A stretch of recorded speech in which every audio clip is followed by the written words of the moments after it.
बताया था, क्या बताया था जी? सौरमंडल के बारे में। किसके बारे में पढ़ाया था? सौरमंडल। आज जो हम लोग पढ़ेंगे वो पढ़ेंगे बाबू अक्षांश और देशांतर रेखा के बारे में। कल भी मैंने जिसका बारे में जिक्र किया था, अक्षांश रेखा और कौन सा बाबू पढ़ेंगे?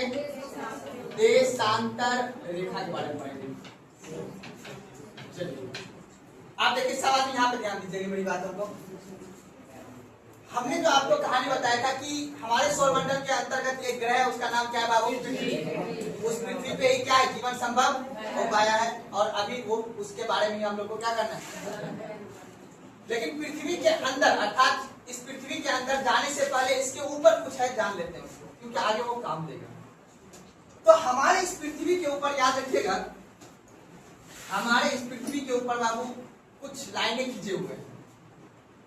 उस लाइन का क्या है? कुछ अगर वो रेखा, कल भी मैंने बताया था, अगर वो रेखा याद रखना है वेस्ट टू ईस्ट या ईस्ट टू वेस्ट, जो रेखा पृथ्वी पे पश्चिम से पूरब या पूरब से पश्चिम की ओर खींची गई हो, उसको हम बोलते हैं, कौन सा रेखा बोलते हैं बाबू? अक्षांश रेखा बोलते हैं।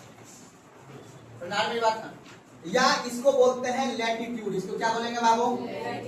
लैटिट्यूड रेखा बोलेंगे, याद रखना है। अब बताए, एक वृत्त का मान कितना होता है? इस सोसाइटी में होता है ना, एग्जाम में क्वेश्चन पूछा जाता है कि इस हमारे इस पृथ्वी पर कुल अक्षांश की संख्या कितने? याद रख लेना बाबू, ध्यान समझिएगा। इस अक्षांश की संख्या है बाबू, कुल जो है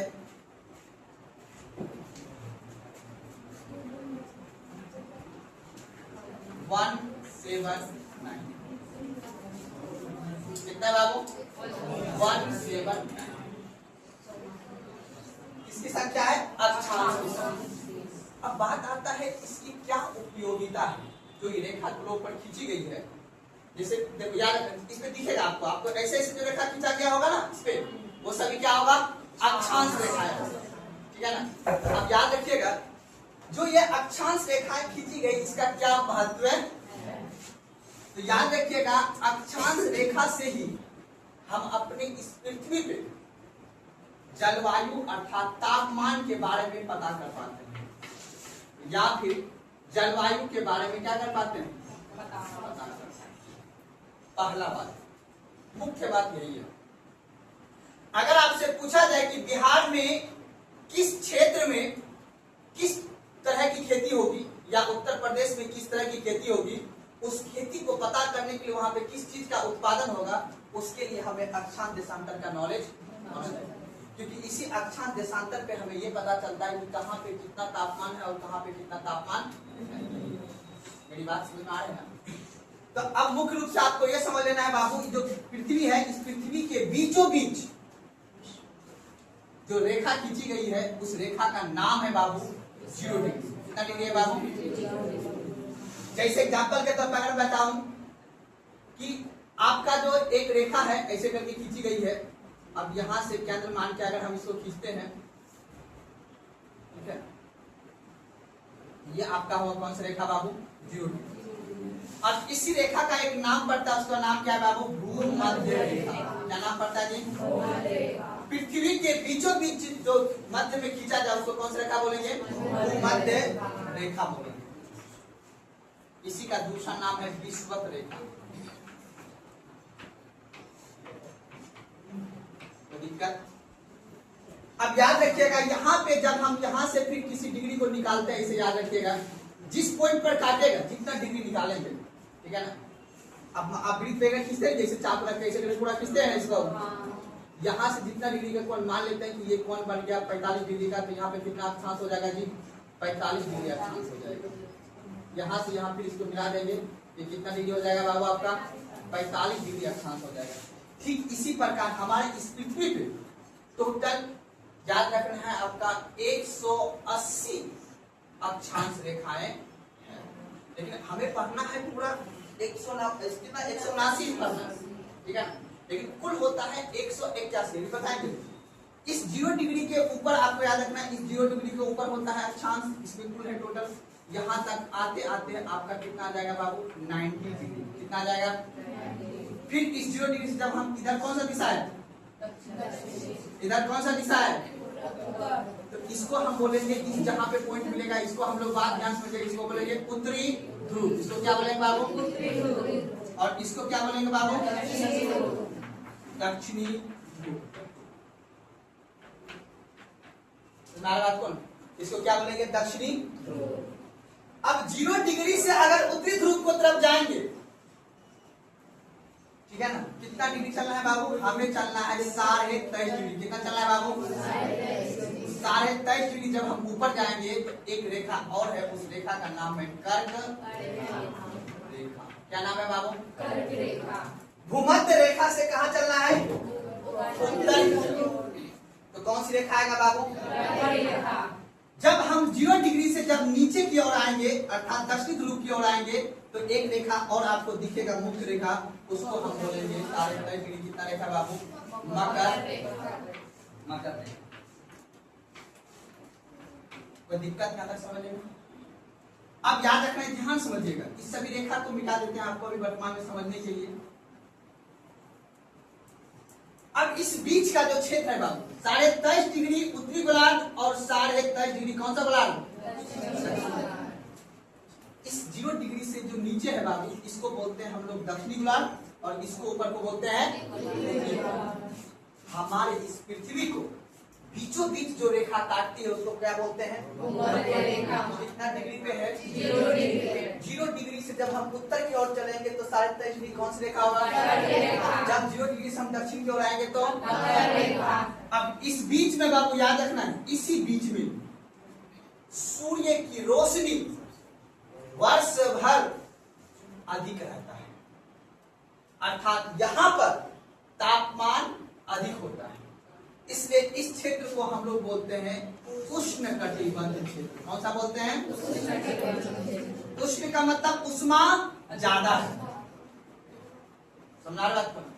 तो यहाँ से लेके यहाँ तक के जो क्षेत्र होंगे ना बाबू, इसको हम लोग बोलेंगे कौन सा कटिबंध बाबू? उष्ण कटिबंध का क्षेत्र। कोई दिक्कत यहाँ तक समझने में किसी व्यक्ति को? अभी ये पूरा भी है। अब याद रखना, यहाँ से यहाँ के क्षेत्र को हम क्या बोलेंगे बाबू? उष्ण कटिबंध। फिर जैसे हमारा यहाँ से जब यहाँ से जब ऊपर जाएंगे, कितना डिग्री बाबू? 66। तो दिक्कत, इसको हम लोग बोलेंगे आर्कटिक वृत्त। क्या बोलेंगे इसको जी?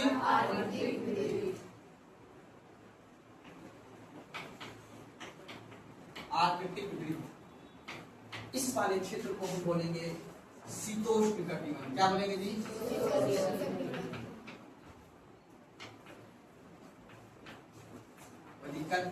ठीक उसी प्रकार मकर रेखा से जब हम दक्षिण ध्रुव की ओर और आगे बढ़ेंगे, कितना डिग्री?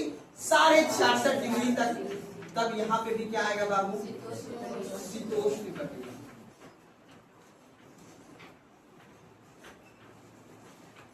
उसके बाद जब हम ध्रुव पे की ओर आएंगे तो यहाँ पे आ जाएगा शीत कटिबंध। क्या आ जाएगा बाबू? ठीक उसी प्रकार यहाँ पे भी क्या आ जाएगा बाबू? शीत कटिबंध। अब ये समझिएगा, हमारा पृथ्वी कितने डिग्री झुका हुआ है? 23.5 डिग्री झुका हुआ है। अब हमारा पृथ्वी जब 23.5 डिग्री झुका हुआ है तो कहीं पे क्या है ना कि तापमान, अब सूर्य किसके ओर परिक्रमा करती है? सूर्य परिक्रमा करता है या पृथ्वी परिक्रमा करती है? किसके चारों ओर? सूर्य के चारों ओर। जब सूर्य के चारों ओर परिक्रमा करती है तो कहीं पे तापमान अधिक होता है और कहीं पे तापमान कम होता है। समझ में बात? तो याद रखिएगा, अभी बस इतना अभी समझ लीजिएगा, इस अक्षांश रेखा हमारे इस पृथ्वी पे मुख्य रूप से बाबू आपका मकर रेखा, भूमध्य रेखा और कर्क रेखा। आपसे पूछेगा उष्ण कटिबंध का क्षेत्र कौन कौन सा है, तो क्या बोलिएगा? कर्क रेखा, उत्तरी गोलार्ध से लेके मकर रेखा। समझ में बात? अब आप अपना अपना एड्रेस निकालिए और खोजिए, उसमें सबसे पहले भूमध्य रेखा अर्थात विषुवत बीचों बीच आपके खींचा हुआ होगा। मैं इसका आगे और भी समझा देता हूँ आप लोगों को।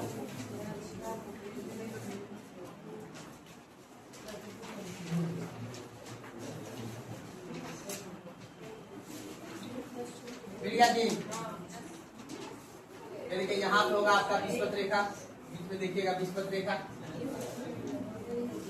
अब विस्पत रेखा में है, सीधे लाइन को जाने दीजिए कहां तक जा रहा है, उस पर हाइलाइटर मारिए पूरा विस्पत रेखा पे, विस्पत रेखा पे हाइलाइटर मारिए, विस्पत रेखा पे हाइलाइटर मारिए, मारिए सब आदमी हाइलाइटर मार के। अब ये देखिए उस पे कौन कौन से कंट्री आ रहे,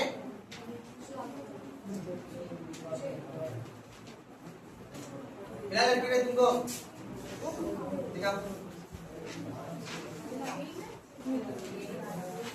छोटा बड़ा बड़ा कहाँ है, सीधे जाने दो, कहाँ तक जा रहे विस्पत रेखा, इसके ऊपर कौन सा रेखा होगा, मिल गया विस्पत रेखा।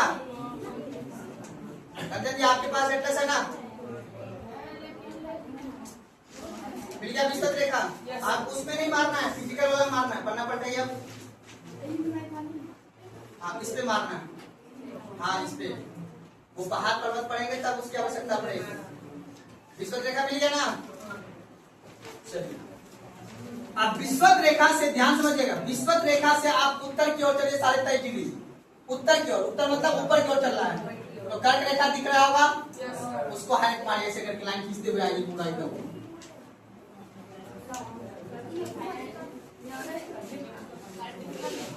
हाँ कर्क रेखा कितना डिग्री है, 23.5 डिग्री है ना,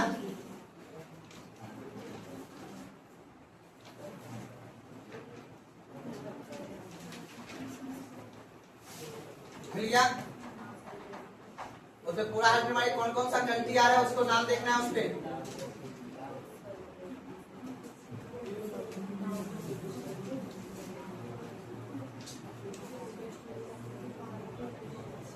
मिल गया जी,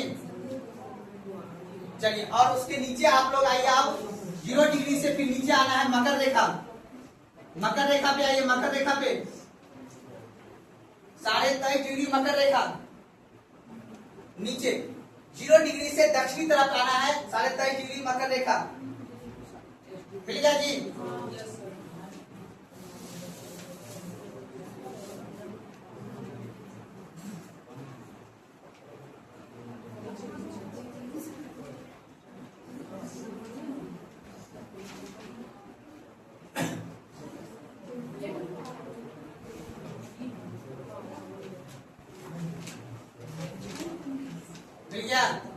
अब हमको ये बताइए कौन सा ऐसा महाद्वीप है जिससे तीनों रेखा गुजरती है, अफ्रीका महाद्वीप है ना। अब हम जो है आपको पूरा विस्तार से बताते हैं, हम अब मैप बना के, वो तो आप लोग बना रहे थे, अब हम जो आपको बता रहे हैं वो भी समझना है, बस यहाँ तक आप समझ लिए थे, आगे आपको आगे समझाना भी है।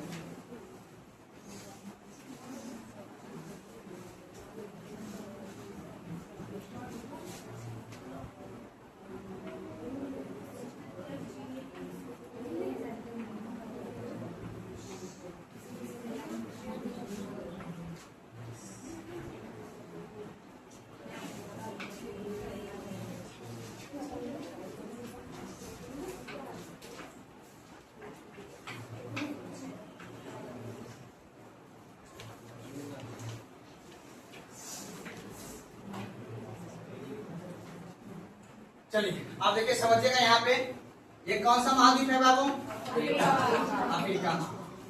कौन कौन सा महाद्वीप का नाम बताइए सबका, और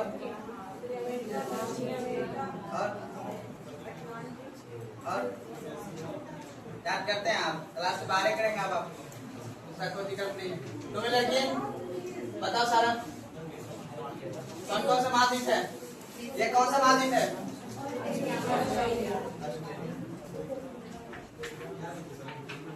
ऑस्ट्रेलिया महाद्वीप। ये कौन सा होगा जी, एशिया। ये कौन सा होगा इधर, यूरोप। और ये कौन सा होगा,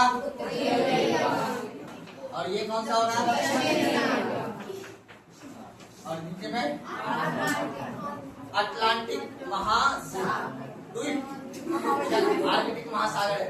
चलिए आगे बढ़ते हम लोग, पर यहाँ समझ लीजिएगा। अब हमको ये बताइए, हमने आपको 3 रेखा बताया ना जी, विस्पत रेखा, कर्क रेखा और, अब देखिए यहाँ समझिएगा, यहाँ ये बीचों बीच गुजर रही कौन सी रेखा जी, विस्पत रेखा गुजर रही है ऐसे करके। कौन सा रेखा गुजर रहा है बाबू? इसके नीचे कौन सा रेखा गुजर रहा है बाबू? और इसके ऊपर कौन सी रेखा गुजर रहा है बाबू? कर्क रेखा गुजर रहा है, याद रखिएगा। अब देखिए ये कौन सा महाद्वीप है? उत्तरी अमेरिका महाद्वीप से कौन सा रेखा गुजर रहा है? कर्क रेखा। अब बता दक्षिणी अमेरिका महाद्वीप से कौन कौन सा रेखा गुजर रहा है? एग्जाम में ये पूछता है निम्नलिखित में से कौन सा महाद्वीप से कौन सी रेखा गुजरती है? ऐसा कौन सा महाद्वीप है जहां से कोई रेखा नहीं गुजरती है? यूरोप। यूरोप से कोई गुजर रही है? यूरोप एक ऐसा, और नीचे वाला ये अटलांटिक महाद्वीप, इन दोनों से कोई भी रेखा गुजरती नहीं है। इसीलिए ये दोनों कैसा प्रदेश होगा? ठंडा या गर्म? अब याद रखना यहाँ से यहाँ तक जो भी चीज होगा, जितना भी देश आता होगा, ये सारा देश क्या होगा? गर्म। यहाँ पे लगभग तापमान याद रखना है 6 महीना सूर्य जो है ना यहीं पे चमकता है बाबू। सूर्य यहाँ से 0 डिग्री से जब उत्तरायण होगा, याद रखना सूर्य क्या होता है? उत्तरायण भी होता है और दक्षिणायन भी होता है। अब बताओ हम लोग कहाँ रहने वाले हैं? भारत में। अब भारत में गर्मी कब होता है? अभी सूर्य की रोशनी कहाँ पे होगा?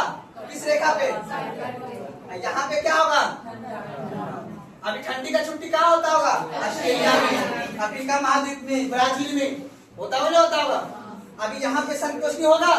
नहीं होगा। अब यहाँ पे आप बताओ यहाँ पर कब चला जाएगा? दिसंबर में। कब चला जाएगा? अभी सब बताऊंगा, पेशेंस रखना है एकदम बढ़िया से। दिसंबर में यहाँ पे क्या होता होगा? तापमान अधिक। और अपने यहाँ दिसंबर में क्या होता है? क्यों? क्योंकि सूर्य क्या करती है? परिक्रमा करती है। क्या करती है? पृथ्वी क्या करती है? अब पहले मैं आपको लोकेशन बता रहा हूँ, अब कंट्री आप लोग देख लो। अब ये जो विस्पत रेखा में कंट्री है ना, इस सब दिन गर्मी रहता है यहाँ पे, सब दिन 12 महीना का 12 महीना क्या रहेगा? 365 के 365 दिन क्या रहेगा? इसमें कहाँ पे तापमान बदलता है? मकर रेखा। और कहाँ पे तापमान कभी नहीं बदलता है? यहाँ के जितने भी आदमी होंगे ना, कनाडा का हो जाए, कनाडा का देश अभी बताऊंगा, कनाडा हो गया, अमेरिका हो गया, यूरोप हो गया, जर्मनी, फ्रांस, रूस वगैरह जितना भी है, इन सभी देश में कभी भी बाबू गर्मी नहीं। सब दिन वहाँ का आदमी ब्लेजर पहनेगा। देखते हो ना यहाँ के राष्ट्रपति जो पुतिन वगैरह है, यहाँ पे देखते सब दिन यहाँ पे ठंडा रहता है बाबू, सब दिन। वहाँ एडॉप्ट किया हुआ है, वहाँ सब दिन कंबल आदमी होता है। नहीं दिखेगा? क्यों नहीं दिखेगा? कम दिखता है, दिखता है, कम दिखता है। मैं बताऊंगा अभी, क्योंकि जैसे जैसे अभी जो मैंने आपको ग्लोब बताया था, जैसे जैसे आप यहाँ पे ऊपर बढ़ते तो यहाँ पे क्या है? यहाँ पे 2 अक्षांश के बीच की दूरी ज्यादा है। जैसे जैसे ऊपर बढ़ते जाओगे ना, वैसे वैसे दूरी क्या हो जाएगा? कम होते जाएगा। तो ये है उत्तरी ध्रुव, ये वाला, और ये है दक्षिणी ध्रुव। अब बताओ ये झुकी हुई सतह, यहाँ पे सन की रोशनी ज्यादा करती है ना, क्योंकि ये झुका, यहाँ पे सन की रोशनी ज्यादा पड़ती है। तो ये जो विस्पत रेखा है बीचों बीच, इसलिए बाबू विस्पत रेखा पे सन की रोशनी 12 मास मतलब 365 दिन वहाँ पे तापमान अधिक रहता है। इसलिए इस देश पे जो भी देश पड़ेगा, यहाँ के आदमी सब क्या होंगे? काला कटोरा। क्या होंगे? श्रीलंका का आदमी कैसा होता है? होता है ना जी? इसलिए जहाँ भी इस पे जितना भी देश आएंगे, कांगो वांगो जितना भी देश आएगा, वो सभी यहाँ पे तापमान बाबू बहुत ही क्या रहता है? गर्म रहता है। और संजोग से इस विश्व में बाबू, विश्व में इसी क्षेत्र में, इस क्षेत्र बोले तो कौन सा क्षेत्र है? यहाँ पे मरुस्थली है। क्या यहाँ पे? मरुस्थली मतलब मट्टी यहाँ का क्या है? यहाँ पे कुछ भी उत्पादन नहीं होता। खनिज है, अंदर में खनिज है। खनिज समझते हो? खनिज कहाँ होगा? पृथ्वी के अंदर होगा। तो यहाँ से खनिज निकालने का भी कैपेसिटी नहीं है। इसलिए यहाँ पे विश्व का जो देश है ना, विश्व का अभी बताऊंगा सब, ये सभी देश में बहुत गरीबी, आज भी वहाँ पे बहुत आदमी गरीबी है। ठीक है ना?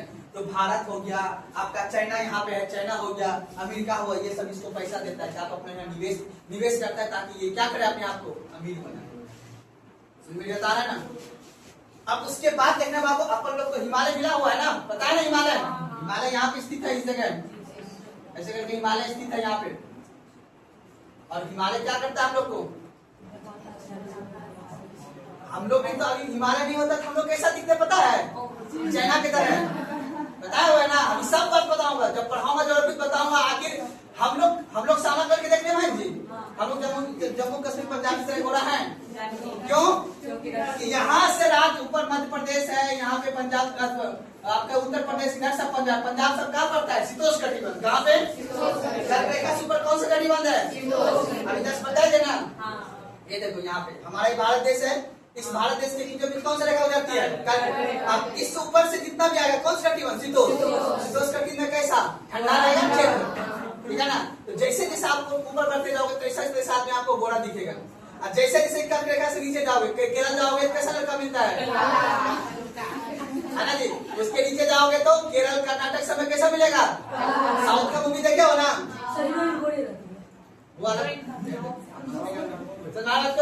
इसलिए याद रखना आप लोगों को कि कर्क रेखा से ऊपर की ओर जैसे जाएंगे तो तापमान घटता जाता है, अर्थात तापमान तो यहीं से घटता जाता है। विषुवत रेखा से जब आप ऊपर बढ़ते जाओगे तापमान क्या होगा? घटता जाएगा। बोलो जी।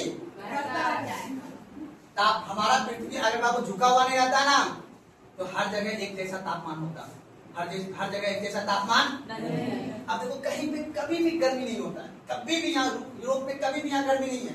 यहाँ का आदमी बाबू रोटी चावल दाल खाने के लिए तरस जाता है। यहाँ का आदमी डिपेंडेंट रहता है किस पे? मांस पे। तभी तो इसको मसाला की ज्यादा जरूरत था ना, तभी तो ये हमको प्रोग्राम बनाएगा, याद है ना। ये क्योंकि अपना यहाँ का ऐसा भौगोलिक क्षेत्र है कि अब बताओ इस कर्क रेखा के नीचे वाला क्षेत्र में तापमान क्या रहेगा? ज्यादा रहेगा। इसके ऊपर तापमान क्या रहेगा? इसलिए बता, गेहूं की खेती पंजाब में ज्यादा होगा या महाराष्ट्र में ज्यादा होगा? क्योंकि गेहूं एक कौन सी फसल है? रबी फसल है। और गेहूं की फसल के लिए तापमान ज्यादा चाहिए कम चाहिए? बता रहे हैं। इसीलिए इस क्षेत्र में ये भारत का भूगोल जब पढ़ूंगा तो हम विस्तार से बताऊंगा, पर मैं अभी मोटा मोटी समझा रहा हूँ। इस क्षेत्र में तापमान अधिक रहेगा तो यहाँ पे वैसा फसल होगा जिसको तापमान की आवश्यकता अधिक होगा। जैसे धान, जैसे धान का नाम सुने? चावल कब बोया जाता है? पानी की आवश्यकता उसको ज्यादा होता है ना जी।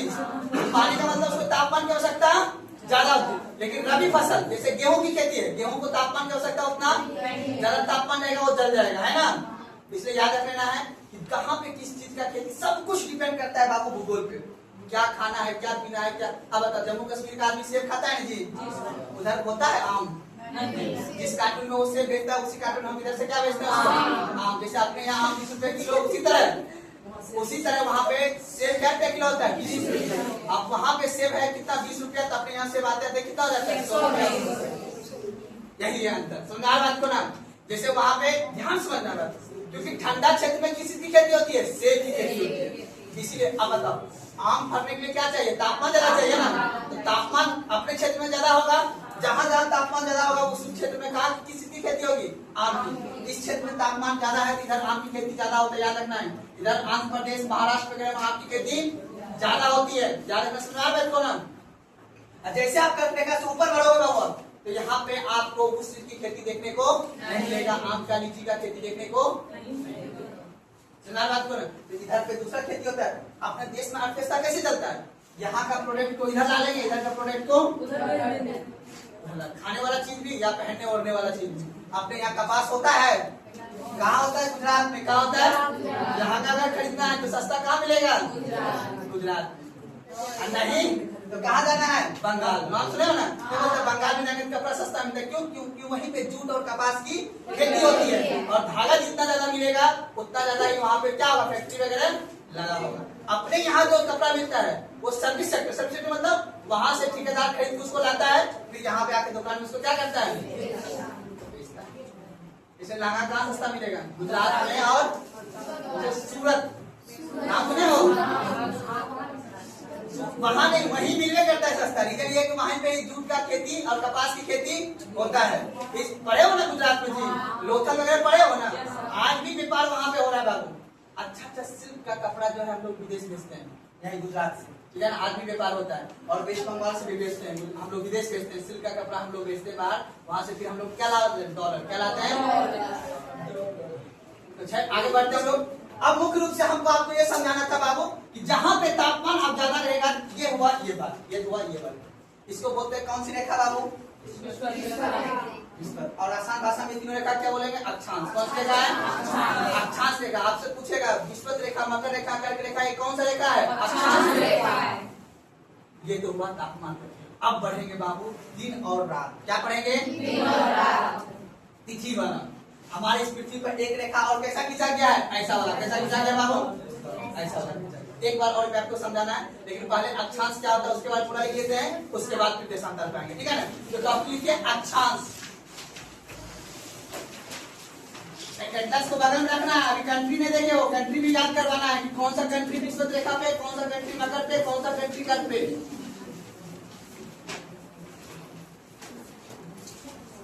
अब लिखिएगा अक्षांश। लैटिट्यूड, लैटिट्यूड, लेटा हुआ रेखा को क्या बोलेंगे जी, लैटिट्यूड। जो लेटा हुआ रेखा रहेगा उसको क्या बोलेंगे, लैटिट्यूड। या हिंदी में क्या बोलेंगे, क्या बोलेंगे, अक्षांश रेखा। कौन सा बोलेंगे बाबू, या फिर पूरब से पश्चिम दिशा या उत्तर से दक्षिण दिशा में खींची गई रेखा को क्या बोलेंगे, अक्षांश रेखा। किसी भी तरह याद रख सकते हो बात को ना। तो चलिए पहले डायग्राम बना लीजिए, ये वाला डायग्राम बना लीजिए।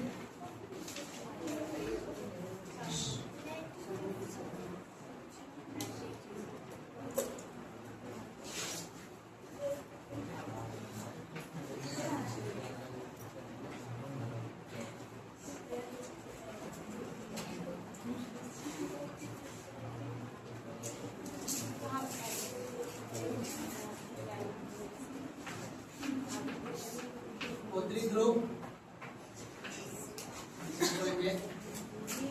दक्षिण ध्रुव। बात नहीं कीजिए, कोई बात नहीं।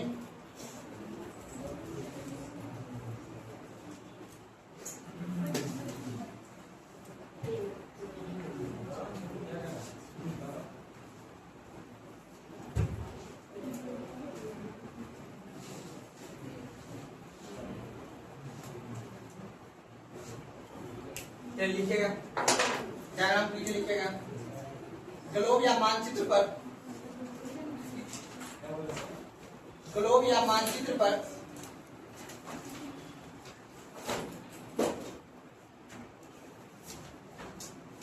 ग्लोब या मानचित्र पर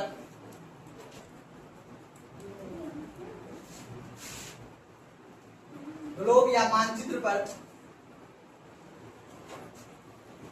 पश्चिम से पूरब खींची गई रेखा को, पश्चिम से पूरब खींची गई रेखा को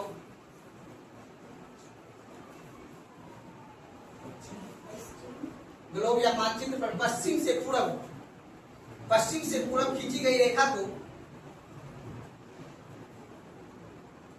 पश्चिम से पूरब खींची गई रेखा को अक्षांश रेखा कहते हैं, अक्षांश रेखा कहते हैं।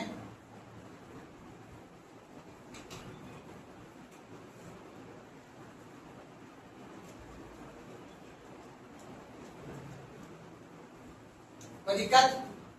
अब यहां पे लिख लेना आप लोग, इसकी संख्या, इसकी संख्या 179, इसकी संख्या 179 है,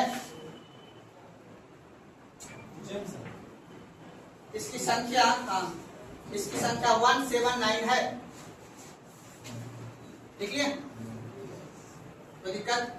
अब कभी कभी आपसे पूछा जा सकता है कि सिर्फ जीरो उत्तरी गोलार्ध में कितनी अक्षांश की संख्या है, तो क्या बोलोगे, 89, और दक्षिणी गोलार्ध में 89। तो नार बात करो, तो कुल कितना हो जाएगा जी, 89 89 कितना हो जाएगा,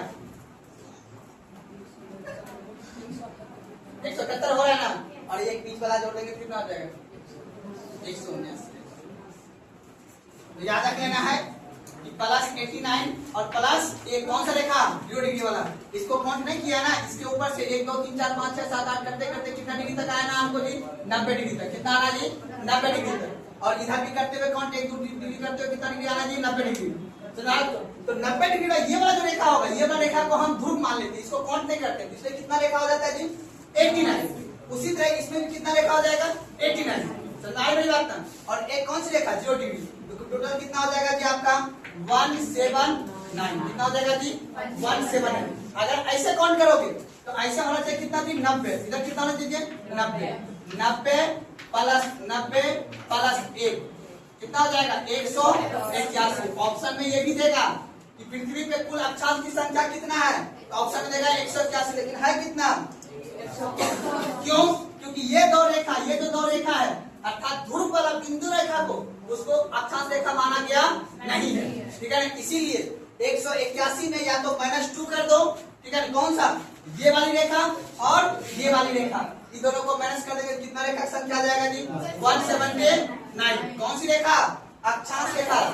देशांतर की भी संख्या पूछती है, अक्षांश की भी संख्या पूछती है, तो इसीलिए याद रखना 0 डिग्री से उत्तरी गोलार्ध में कितना संख्या है 89, दक्षिणी गोलार्ध में कितनी संख्या अक्षांश का 89, और एक कौन सी है विषुवत रेखा। टोटल संख्या कितना आ जाएगा, लिख लीजिए डायग्राम, ये 90 ने लिखेगा 89 अक्षांश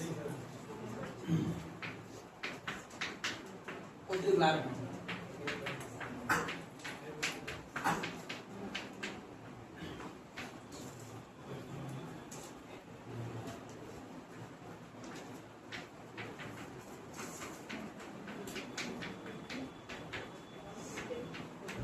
बात नहीं करना है,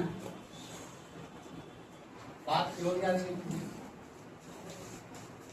अब तो दक्षिण गोलार्ध में अक्षांश की संख्या 89, उत्तरी गोलार्ध में कुल अक्षांश की संख्या, यहाँ पे लिखना है कुल अक्षांश की संख्या, कुल अक्षांश की संख्या। अक्षांश बोल रहा हूं, याद रखना कुल अक्षांश की संख्या 179।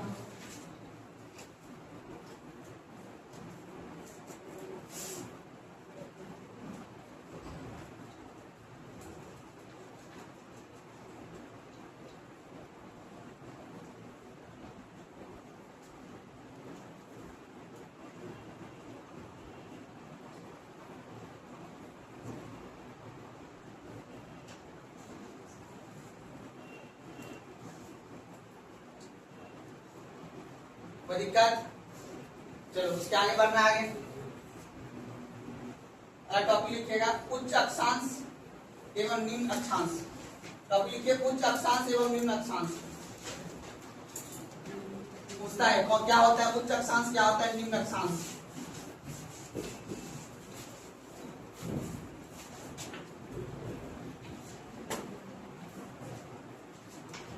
अब बताओ ये बीचों बीच कौन सी रेखा है, विषुवत रेखा। विषुवत रेखा से जैसे हम कहा कितना डिग्री जाएंगे 30 डिग्री, कितना डिग्री जाएंगे जी 30 डिग्री, 23.5 नहीं, कितना डिग्री जाना है जी 30 डिग्री जाएंगे। अब बताओ 0 डिग्री से लेके 30 डिग्री को हम लोग बोलेंगे निम्न अक्षांश। क्या बोलेंगे इसको जी, इस क्षेत्र को क्या बोलेंगे जी निम्न अक्षांश।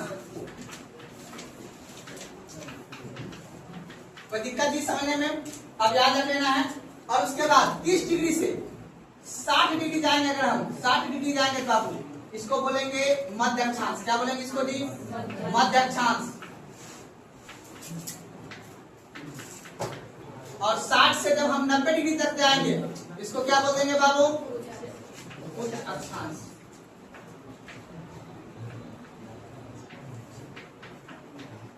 अब क्वेश्चन पूछेगा कि निम्न अक्षांश में कितना तापमान रहता है, मध्य अक्षांश में कितना रहता है, ठीक है ना।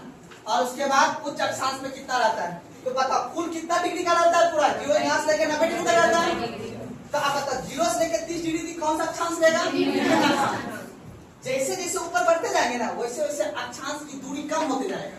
यहाँ पे 0 डिग्री देखो कितना बड़ा है, यहाँ पे देखो छोटा हो गया ना, यहाँ पे और छोटा हो गया ना, यहाँ पे और छोटा हो गया ना, क्योंकि पृथ्वी क्या है गोल है। तो पृथ्वी जब गोल है तो 0 डिग्री पूछता है क्वेश्चन, पृथ्वी पे सबसे बड़ा कौन सा रेखा होता है, तो क्या बोलोगे विषुवत रेखा अर्थात 0 डिग्री सबसे बड़ा। फिर 1 डिग्री से छोटा होगा, 2 डिग्री से छोटा, 3 डिग्री छोटा, करते करते 90 डिग्री पहुंचते पहुंचते छोटा हो जाता है। इतना छोटा हो जाता है कि 90 डिग्री हम काउंट भी नहीं करते। हमारी बात को इसीलिए याद रखना, लिखिए हाँ उसको तो उसी टॉपिक के नीचे फटाफट लिखिएगा, टाइम ज्यादा हो जाए।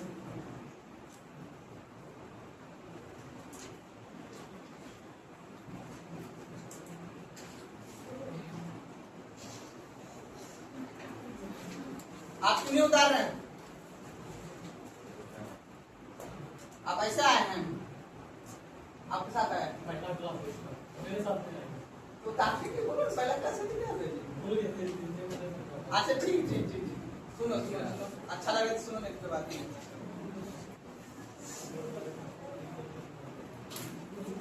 हो गया जी? पता नहीं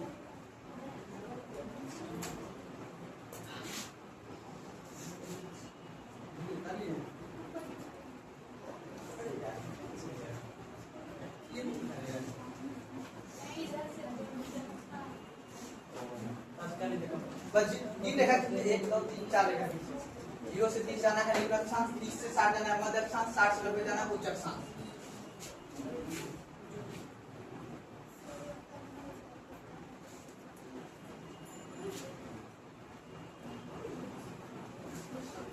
लिखिए भूमध्य रेखा पर, अब बताओ इधर क्या है? दक्षिण, इधर कितना है? दक्षिण। अब बताओ यहाँ से ऊपर जाएंगे किसको क्या बोलेंगे? बोलो ना जी। यहाँ से नीचे जाएंगे तो इसके ऊपर जाएंगे तो उत्तरी गोलार्ध। आपसे पूछेगा 0 डिग्री से उत्तरी गोलार्ध की तरफ जाने पे अक्षांश रेखा कम होगा या ज्यादा होगा? उसकी दूरी कम होगी। ठीक उसी प्रकार 0 डिग्री से दक्षिण गोलार्ध जाने में अक्षांश की संख्या क्या होगा? कम, दूरी कम होती रहेगी। तो लिखिएगा भूमध्य रेखा से, कौन सा रेखा बाबू? भूमध्य रेखा। ध्यान समझ, वर्ड जो लिखेगा एकदम समझिएगा। भूमध्य रेखा से नॉर्थ या साउथ में जाने पर, नॉर्थ मतलब समझिए ना ऊपर, भूमध्य रेखा से नॉर्थ या साउथ जाने पर, नॉर्थ या साउथ जाने पर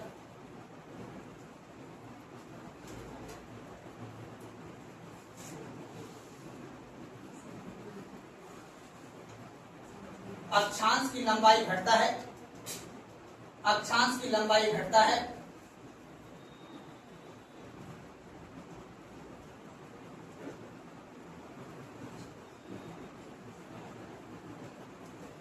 चलो अब आ जाओ, क्वेश्चन पूछेगा 0 डिग्री के तुलना में, 0 डिग्री अक्षांश के तुलना में 60 डिग्री का अक्षांश की लंबाई कितनी होती है? समझे? ये देख कितना बड़ा है, ये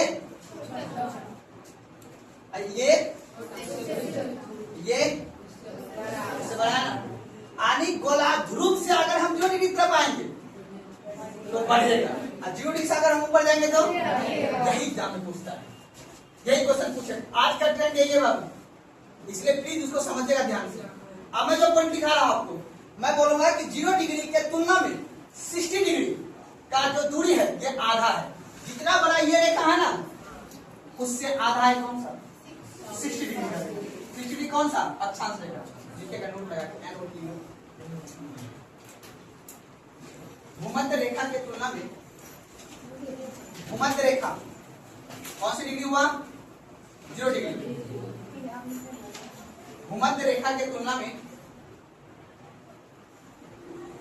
60 डिग्री उत्तरी अक्षांश या दक्षिणी अक्षांश, भूमध्य रेखा के तुलना में 60 डिग्री उत्तरी अक्षांश एवं 60 डिग्री दक्षिणी अक्षांश की लंबाई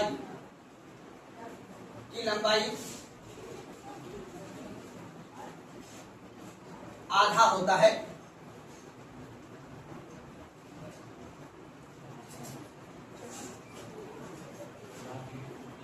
हाँ, यानी कि 0 डिग्री के तुलना, अर्थात भूमध्य रेखा के तुलना में, इस रेखा के तुलना में 60 डिग्री उत्तरी अक्षांश और 60 डिग्री इसके तुलना में इसकी रेखा की लंबाई कितना होता है? आधा। अभी मैं इधर नहीं लिखा हूँ, अब यहाँ से तो उसी तरह, यहाँ से 30 डिग्री आगे तो कौन सा रेखा होगा जी? निम्न अक्षांश। फिर 60 डिग्री मध्य अक्षांश, फिर 90 डिग्री सेम टू सेम, जैसे ऊपर है उसी तरह नीचे भी होगा। मेरी बात समझ में आ रही सबको? नाम क्या कहना चाह रहे हैं, ध्यान समझ लेना है। तो अब ये बता, इसके तुलना में इसकी लंबाई क्या है? आधा। एग्जाम में क्वेश्चन पूछेगा। अब इसके तुलना में ये 1/6 है, कौन सा? 90 डिग्री वाला। तो ये नहीं पूछेगा, ज्यादा कंफ्यूज है, दिमाग लगा है यहाँ पे। आज से लेके कल और परसों 3 दिन क्लास में दिमाग लगा के चलोगे तो ज्योग्राफी समझ में आएगा, नहीं तो निकल जाएगा दिमाग से। अभी देशांतर में टाइम निकाल से पूछेंगे, कोई लड़का 60 डिग्री नॉर्थ में खड़ा है तो बताइए कौन सा महादेश में वो है? नहीं समझे? आपसे पूछेंगे, अभी मैसूर पे हम लोग है ना, मैसूर कितना डिग्री अक्षांश रेखा पे है? नहीं पता है ना? अगर मान लो कि कोई देश पता करना चाहेगा कि आप कहाँ पे स्थित, वही अक्षांश देशांतर निकालेगा कि मैसूर कहाँ पे तुरंत निकालेगा कहाँ इस जगह पर हम गिराना है। कैसे आदमी पता कर लेता है? तो अक्षांश और देशांतर से ही अभी हम बताऊंगा किसी भी जगह का लोकेशन पता किया जाता है। क्वेश्चन पूछेगा कि एक लड़का 60 डिग्री नॉर्थ और 45 डिग्री साउथ में है, तो आप बताइए कि वो किस देश में है लड़का। वही तो वो मैप पर होगा, देश ही होगा जी, या तो समुद्र में होगा। इसी तरह मैप निकाला जाता है कितना डिग्री नॉर्थ कितना डिग्री साउथ में, ऐसा क्वेश्चन पूछता है। इसलिए दिमाग बैठा के मैं धीरे धीरे करके समझा रहा हूँ। अभी अक्षांश बता रहा हूँ, फिर देशांतर बताऊंगा। क्या कोई दिक्कत है ना? अगला लिखे, हाँ अगला लिखेगा, अगला लिखे तापीय क्षेत्र। तो आप लिखेगा तापीय क्षेत्र, तापीय क्षेत्र, तापीय क्षेत्र।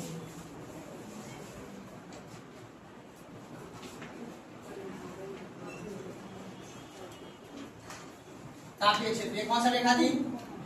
अब 0 डिग्री से ऊपर जाएंगे कौन सा? किधर? उत्तरी ध्रुव किधर? किधर जी? North pole. इसको क्या बोलेंगे जी? South pole. हिंदी में क्या बोलेंगे? उत्तरी गोलार्ध और दक्षिणी गोलार्ध। समझा बात को ना? तो 0 डिग्री से हम जब उत्तरी गोलार्ध की ओर जाएंगे, कितना डिग्री? 23.5 डिग्री। कितना डिग्री जी? तो कौन सी रेखा आएगा? कर्क रेखा आएगा। 0 डिग्री से जब हम साउथ पोल की तरफ जाएंगे, कितना डिग्री जी? 23.5 डिग्री। कौन सी रेखा आएगा? मकर रेखा। अब बताओ इस क्षेत्र को क्या बोलेंगे? तो आप बताओ इधर इसको क्या बोलेंगे जी? उष्णकटिबंध। क्या बोलेंगे जी? उष्णकटिबंध। जैसे बताएंगे आप लोग डिग्री से इसको डायग्राम बनाएंगे।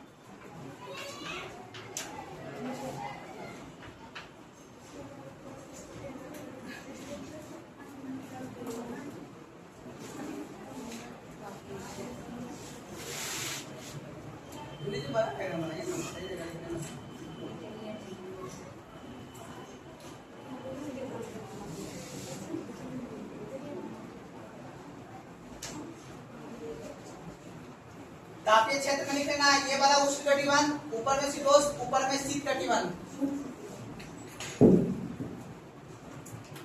जल्दी जल्दी लिखिएगा, टाइम बढ़ रहा है थोड़ा। पता नहीं आता लिखना, मैं कब 1.5 घंटा क्लास लेगा।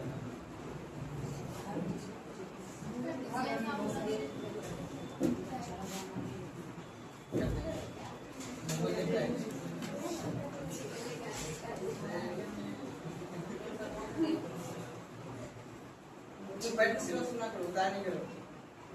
उनके क्या नाम था? सोनी नाम है।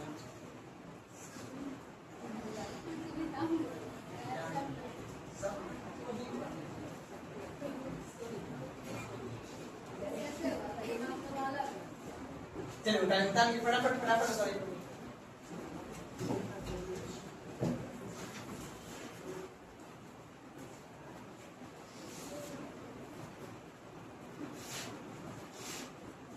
ऊपर लिख लीजिएगा यहाँ पे 66.5 डिग्री, यहाँ भी लीजिएगा 66.5 डिग्री, 66.5 डिग्री।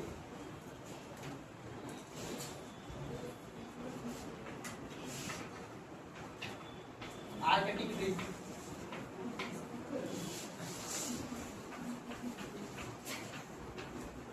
Atlantic degree. यहाँ पे डिग्री लिखना है शीतोष्ण, शीतोष्ण कटिबंध। यहाँ पे लिखना है शीतोष्ण कटिबंध।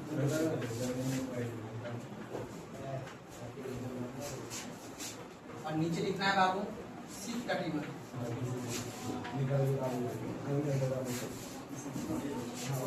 यहाँ पे लिखना है शीत कटिबंध।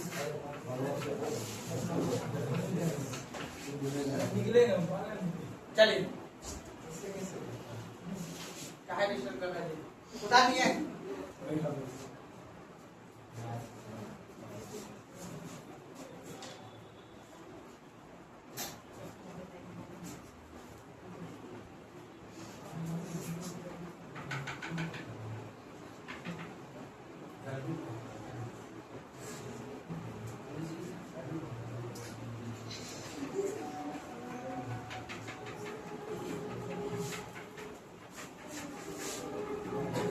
हो गया? चलिए आगे बढ़ते हम लोग।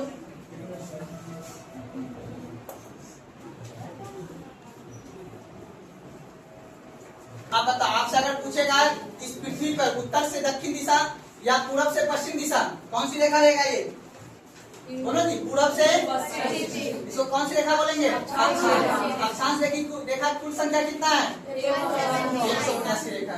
बाकी अगर तापीय क्षेत्र में पूछेगा 0 डिग्री से 23 डिग्री कौन सी होगा?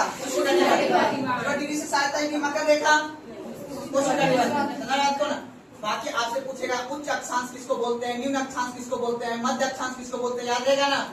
0 डिग्री से 30 डिग्री तक निम्न अक्षांश, 30 से 60 तक, 60 से 90 तक कोई दिक्कत? आप लिखा वाला टॉपिक दिस आंसर क्या सब बताएंगे बाबू। अभी सेक्शन क्या है ले जाना चाहते हैं सब मास्टर को पता है। आगे उसका समय आएगा तब ना, समय उसका नंबर पहले काटेंगे एक दूसरे को सब कॉल पे तब ना, अब शांत रेखा काटेगा ना तब बताएंगे कब कौन सा फोटो दिखाना है वो हमें पता है बढ़िया, ठीक है ना? आप बना कर आइए। अब क्या जी देशांतर रेखा, क्या है जी? देशांतर रेखा।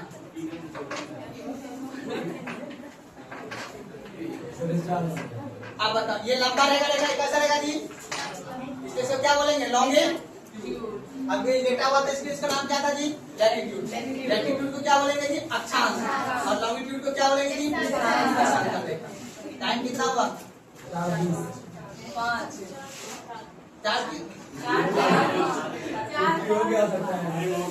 आज आने दीजिए, ठीक है? और नहीं समझाना होगा, बंद करो।